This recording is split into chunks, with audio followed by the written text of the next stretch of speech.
లెక్కించుకోవాలి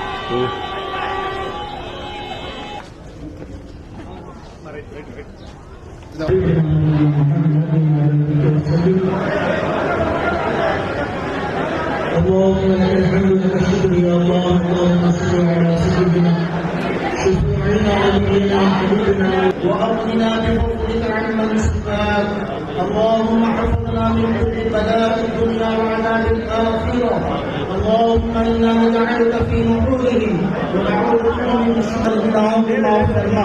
اے اللہ ہمارے والدین کے بزرگ بشوں کو معاف فرما. مولا کریم ہمارے روزوں کو, ہماری نمازوں کو, ہمارے تراویح کو, ہماری عبادات آج جن لوگ افطار کی دعوت کے اندر یہاں پر شامل ہو چکے ہیں, مولا ہر ایک کی مغفرت فرما دے. یا اللہ ہر ایک کو اللہ جس کو ہدایت ہے مولا کریم اس کے حق میں ہدایت کر چکے ہیں. مولا تو اپنی رحمت کی رسی ڈال کر کھینچ لے. یا اللہ ہم تیری نافرمانی کے اندر مولا کریم زندگی جو گزار رہے ہیں اس سے توبہ کرنے کے ساتھ اس ملک کے اندر زندگی گزار رہے ہیں. مولا کریم اس کی بقا یا اللہ عطا فرما دے. یا اللہ بی جے پی اور بی جے پی کے سمرتھن جتنے بھی پارٹیاں یا اللہ مسلمانوں کے خلاف میں اور اس دیش کے قانون کے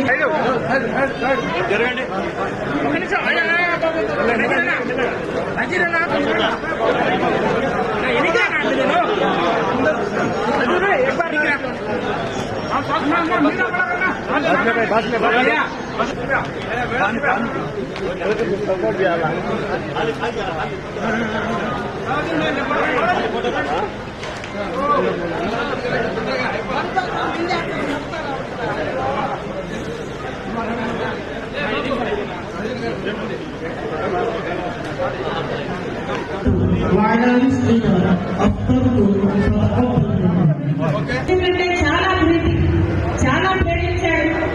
ముస్లిం ఆడపిల్లలకు పెళ్లిళ్ళు అవుతున్నాయంటే వాళ్ళకి సాయం చేయాలనుకున్నాడు. హజ్జుకు వారు ప్రయాణం చేయాలంటే వాళ్ళకు రైటింగ్ ఇచ్చాడు. అలాగే ముస్లింలకు వక్ఫ్ బోర్డు వాళ్ళ ఆస్తులను కాపాడాలి అని రాజశేఖర రెడ్డి గారు మనస్ఫూర్తిగా నమ్మాడు. ఆ రోజుల్లో అసలు వక్ఫ్ బోర్డులో భూములన్నీ అన్యాక్రాంతం అయిపోతుంటే రాజశేఖర రెడ్డి గారు వక్ఫ్ బోర్డు భూములు కాపాడాలి అని రాజశేఖర రెడ్డి గారు ఆ భూముల కోసం ఒక కమిటీని వేసి వక్ఫ్ బోర్డు భూములు ప్రభుత్వ పరం చేసుకొని ఆ తర్వాత మళ్ళీ వక్ఫ్ బోర్డు అన్ని ప్రాబ్లమ్స్ క్లియర్ చేసి మళ్ళీ వక్ఫ్ బోర్డుకి అందించిన నాయకుడు రాజశేఖర రెడ్డి గారు. రాజశేఖర రెడ్డి గారు ముస్లిం బిడ్డలు చదువుకోవాలి అని, విదేశాలకు వెళ్తాము అంటే వాళ్ళకు ఆర్థికంగా సహాయం చేయాలి అని, అలాగే ముస్లిం బిడ్డలు ఏదైనా ఉద్యోగాలు లేక చిన్న వ్యాపారాలు చేసుకోవాలంటే వాళ్ళకు లోన్లు ఇవ్వాలి అని, కార్పొరేషన్లు పెట్టాలని ఇవన్నీ ఆలోచన చేసింది రాజశేఖర రెడ్డి గారు. కానీ రాజశేఖర రెడ్డి గారు వెళ్ళిపోయిన తర్వాత ముస్లింలకు చాలా అన్యాయం జరుగుతుంది. ఈ రోజు వరకు కూడా ఇక్కడ రాజకీయాలు మాట్లాడడం సబబు కాదు, కానీ ఉన్న ప్రభుత్వాలు ఎన్ని వాగ్దానాలు చేశాయో ఒకసారి ఆలోచించండి. ముస్లింల కోసం బ్యాంకులు పెట్టాలండి ప్రభుత్వం, ముస్లింల కోసం చనిపోతే 5 లక్షల వరకు బీమా ఇస్తామంది ప్రభుత్వం, ఇలా ముస్లిం ఇమాములకు స్థలాలు ఇస్తామంది ప్రభుత్వం, ఇలా 1 కాదు 2 కాదు ఎన్ని వాగ్దానాలు చేసింది ప్రభుత్వం. ఒక్కటేమో నిలబెట్టుకున్న ముస్లింల కోసం. అందుకే చెప్తున్నా, ఈరోజు ముస్లింలు బాగుపడాలి అంటే కాంగ్రెస్ పార్టీ అవసరం. కాంగ్రెస్ పార్టీ బాగుపడడానికి మాత్రమే అవసరం కాదు. ఈ రోజున్న పరిస్థితులు ముస్లింలకు ఎలా ఉన్నాయంటే కనీస రక్షణ కూడా లేకుండా పోయింది. కనీసం బయటికి వెళ్తే మళ్ళీ నా బిడ్డలు కానీ నా భార్య కానీ మేము కానీ భద్రంగా మళ్ళీ ఇంటికి వస్తామా అన్నది కూడా ఒక అనుమానంగా మారిపోయింది. కేంద్రంలో బీజేపీ పార్టీ అధికారంలో ఉంది, కానీ రాష్ట్రంలో ఒకవైపు తెలుగుదేశం పార్టీ, ఇంకోవైపు వైసీపీ పార్టీ. అంటే ప్రధాన ప్రతిపక్షమైన పాలకపక్షమైన అదే బీజేపీ పార్టీకే మద్దతు ఇస్తున్నాయి.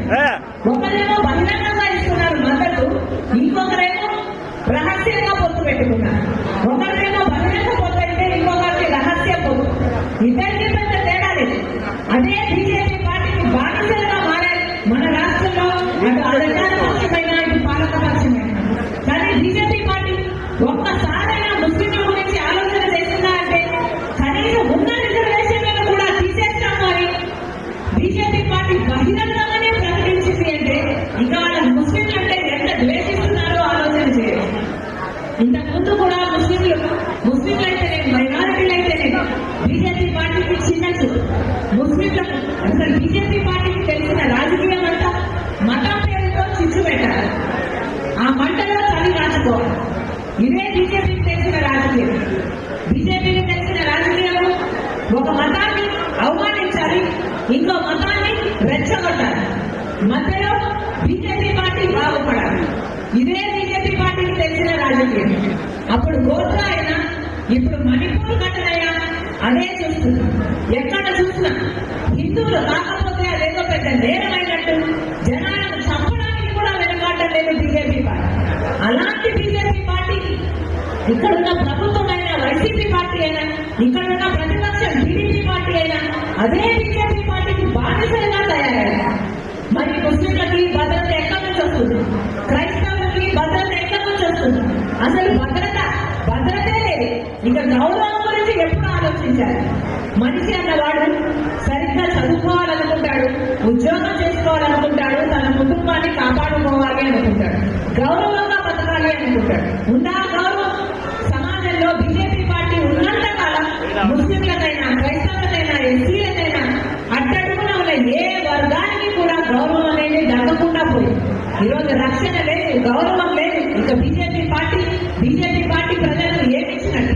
ఆ బీజేపీ పార్టీకి తొత్తులుగా మారిన వైసీపీ పార్టీ అయినా, తెలుగుదేశం పార్టీ అయినా ప్రజల కోసం నిలబడుతున్నారా లేదా? ప్రజలందరూ రోజు రంజాన్, పవిత్ర రంజాన్ ఇఫ్తార్ యందు ఈరోజు మన అమీన్ బిన్ మ్యారేజ్ హాల్లో పెట్టడం జరిగింది. ముఖ్యముగా ఈ ఇఫ్తార్ యందుకు ముఖ్య అతిథులుగా కాంగ్రెస్ పార్టీ పిసిసి అధ్యక్షురాలు శ్రీమతి షర్మిలా రెడ్డి గారు రావడం జరిగింది.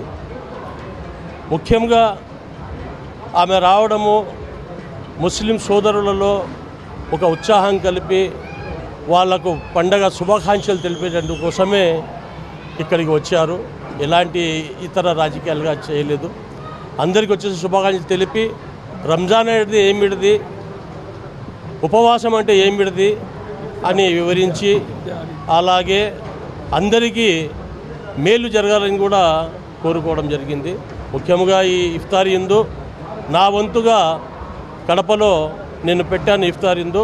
అందులో పిలుస్తానే ఎంతోమంది మత గురువులు, ముస్లింలు, క్రిస్టియన్లు, ఇతర కులస్తులు అందరూ సోదరభావంతో ఇక్కడ వచ్చేసి ఈ ఇఫ్తార్ యందులో పాల్గొనడం జరిగింది.